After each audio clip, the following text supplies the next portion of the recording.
All right. Hello. We are here to talk about the Olympics. We will be with you for the entire next month of the Olympics becoming my entire personality. And I am here with some of my favorite professors around campus from Cal Poly Humboldt to talk about the Olympics through our disciplinary lens. So I am a professor in kinesiology in the School of Applied Health.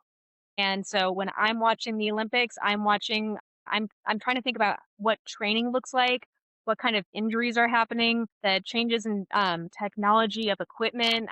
I'm thinking about like the physics of movement, what muscles are active. And then whenever there's like drug or like doping in sport, I'm always paying attention to that because cannabis in exercise and sport is something that I focus on in my research. And so I'm always interested to see if there's any controversies around doping in sport.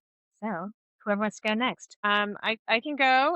My name is Tani Sebro, and I'm an associate professor in the chair of the Department of Politics here at Cal Poly Humboldt. My research focuses on the politics of performance and nationalism. So, sport is a part of that. Most of my research is in Southeast Asia, but I actually grew up in Norway, where winter sports pretty much dominates our daily lives. We have a saying in Norway that we're all born with skis on our feet. And you kind of start skiing as soon as you start walking. And so I've followed cross country skiing, downhill skiing, kind of mandatorily since I was very, very young. So I just know a lot about winter sports in part because it's such a big deal. And it's also kind of just, how we get around in Norway. I used to have to ski to school because you couldn't really walk through the snow. So, I love winter, I love snow, and I keep up with some of the sports, especially the skiing and stuff. But I'm mostly, for the purposes of our conversation, I'm really interested in thinking about the politics of nationalism and the kind of performative spectacle of the Olympics. Awesome. All right, Mike. Hey folks, my name is Mike. My full name is Paul Michael Leonardo Atienza, and I'm an assistant professor in critical race, gender, and sexuality studies. I think before the way I watch the Olympics is first as a spectator and fan of athletes and athletic teams.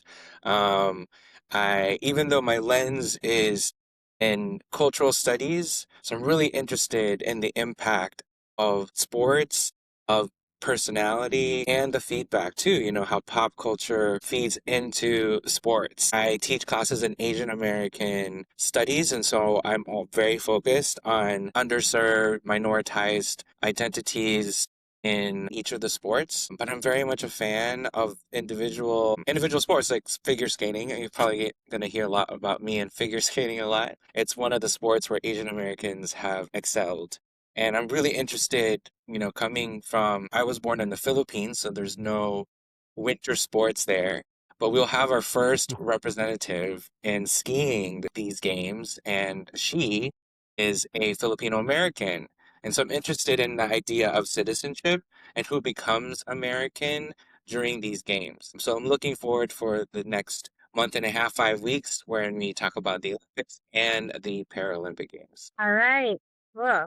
Tony. Hi, thanks, Whitney. I come into this conversation from, I guess, from two positions. One is I am an athlete. I played college lacrosse. Lacrosse sort of got me into the university.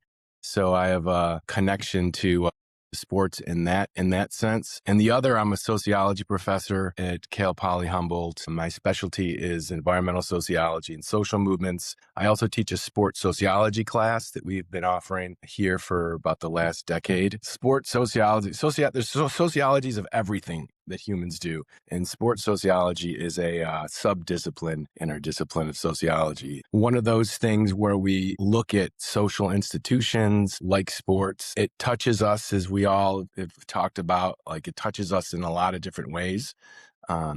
So my interest really lies in studying sport and examining sport as a vehicle for social change, social justice. It's a cultural phenomena, and we look at, in our discipline, the role it plays in producing and reproducing and transforming society and culture. I think watching it, we get this euphoria and excitement. Durkheim's group solidarity comes to mind as a theoretical concept. But it also provides us with the opportunity really to look into and gain insight into racism, sexism, like Tani pointed out, nationalism, homophobia, transphobia, economic inequality. Greenwashing for me is a very important concept that is going to be prominent throughout this and every event. We'll hear something about environmental impacts and how they're dealing with it, sports washing, etc. So as a sociologist, I'm interested in all of those sort of aspects. Looking forward to watching the hockey. You know, we've had this Four Nations Cups or Six Nations Cups, I think it was. And it was the Canada, US. I'm looking to see how all that plays out in women's hockey. Also, the luge. I love the speed sports, the bobsled. So thanks. Awesome. All right. And then if anyone else needs to still watch A Heated Rivalry, I still need to do that. I've already told Mike that I'm watching the last 2 episodes with him for sure. But so if anyone wants to watch that with me, then let me know because I obviously need to watch it related to hockey. Okay. All right. And last but not least, we have Roberto Mónico. Guys for being. Oh, sorry. Okay, you're good. Am I good now? Yeah, I Okay. unmuted. All right. I've never been on this format, so interesting. I apologize for being late. Somebody knocked on the door exactly when we were supposed to begin, so I had to meet with them real quickly. But my name is Roberto Mónico. I am an assistant professor in the Department of Critical Race, Gender, and Sexuality Studies. And what I'm looking forward to is actually how race and class intersect the Winter Olympics, especially because, I mean, if we're going to be honest here, that most of these sports in the winter sphere are typically located in Europe. And I'm also kind of interested to see how immigrants play a role in this, particularly how empire has triggered a lot of mass migration to these European countries.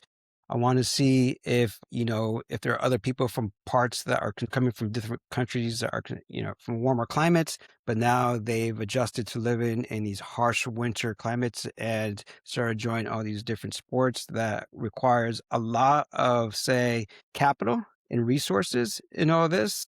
I imagine something like hockey, it costs a lot of money to be a hockey player coming up, as opposed to maybe playing baseball in a place like in the Caribbean, like the Dominican Republic, where you essentially need a stick and a ball and a glove, but even gloves are hard to come by. And a lot of kids there would use milk cartons for gloves. Think about like the African-American experience in the United States, and we need a ball and a hoop and some shorts, some good shoes, but even shoes that have holes and, can still suffice to get you there. But I think about that in contrast to a lot of these winter sports where there's just so much gear, there's just so much coaching that kind of reminds me of having access to resources for tutoring for people to go to like these really good expensive schools as opposed to our working class counterparts. And I'm from Los Angeles, so we don't really engage in a lot of these winter activities unless you drive 2 hours east to Big Bear. And even then, I think buying a sled or using maybe like a trash can lid to just come down was something that like a lot of folks would do.